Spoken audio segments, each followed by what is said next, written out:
time is a thief, like it's an old inside joke. This is the last lion's roar, low and long through the bone, through the floor. I have served this city for 20 years. I have walked these streets with you, stood with you through wildfires and floods, through hardship and hope. And tonight, though the votes have spoken, my heart is full for all we've built together. But hear me now, not as your mayor, but as your neighbor. Be watchful. For not every bright smile bears good fruit. Not every promise is made with clean hands. The scripture says, "By their fruit you will know them." So watch the fruit. Watch closely. And when the time comes, if it comes, stand for truth, even if you stand alone. Thank you, San Francisco. May God watch over you, even if your leaders do not. His voice trembled like the last ember of an extinguished flame. The old lion, noble and unyielding to the very end. But I had not come to mourn. I had come to reign. His warnings scattered on the wind like dry leaves. Some would catch root, others would wither. But I heard them all, and I smiled. The world doesn't change with prayer, it changes with power. He closed his chapter that night, and I opened mine inked in ambition.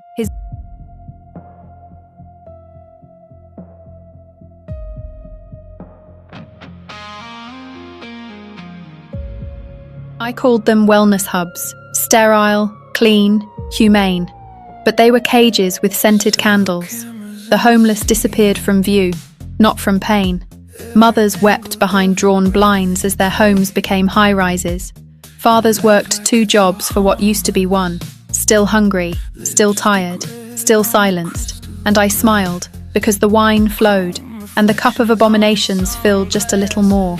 She held a golden cup in her hand, full of abominations and the impurities of her sexual immorality. Revelation 17:4.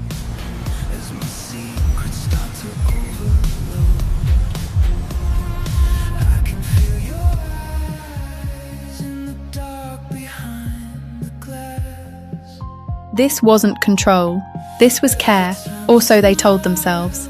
And I let them believe it, because when chains are soft enough, they ask for them willingly.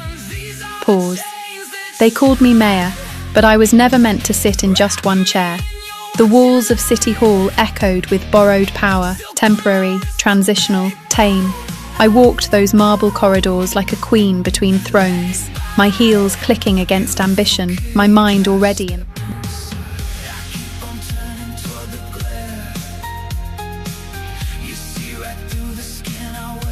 I walked those marble corridors like a queen between thrones, my heels clicking against ambition, my mind already in the capital. 2 years. That's all it would take. The donors returned, not in loyalty, but in awe. The strategists leaned closer, not to advise, but to remain near the flame. The men I once dismissed for love's sake now begged for influence in my orbit. Marriage is submission, I told my mirror, but I was born to rule. And so I did. Policy by policy, bill by bill, vote by vote. The blueprint unfolded like prophecy, inked in silk and code. Surveillance reforms cloaked in public safety. Education rewrites. Truth twisted until it bowed to ideology. Healthcare access, granted only to the digitally obedient. The people clapped. The city slept. But somewhere, in the alleys where church bells used to ring, in the hearts of fathers who remembered freedom, in the whispers of mothers still praying over kitchen sinks, Bob Whitaker's words stirred. Watch the fruit. And still I smiled, because I knew even Eden had a serpent, and I had become the whisper behind every tree.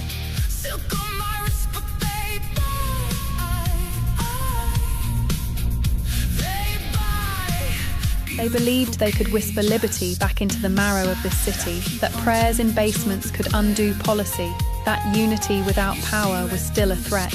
Fools, San Francisco wore my crown, and yet beneath its polished towers, beneath my LED smile, a heartbeat dared to drum off rhythm. They met in shadows, the fringe alliance they called themselves, pastors, business owners, Young fools with passion and no strategy, mothers with trembling hands and hope like cracked porcelain, and the old lions, still roaring from Whitaker's grave.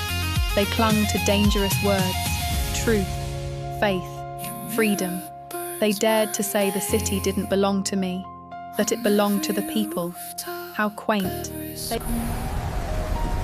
Freedom means I lose your gaze and lock me in. They thought I didn't see, but my reach is long, my net, wider than their dreams. They were flies in my web, twitching in prayer. I let them rise, and when their voices began to carry, I crushed them, their non-profits, audited and dissolved, their businesses, over-regulated into dust, their reputations, reduced to conspiracy slogans and fringe madness, their pastors. I gave the order myself, no permits, no platform, no mercy. They marched on my steps with chants and crosses. So I sent batons and drones. Faith, family, freedom. They cried it like it was a shield, but I held the sword.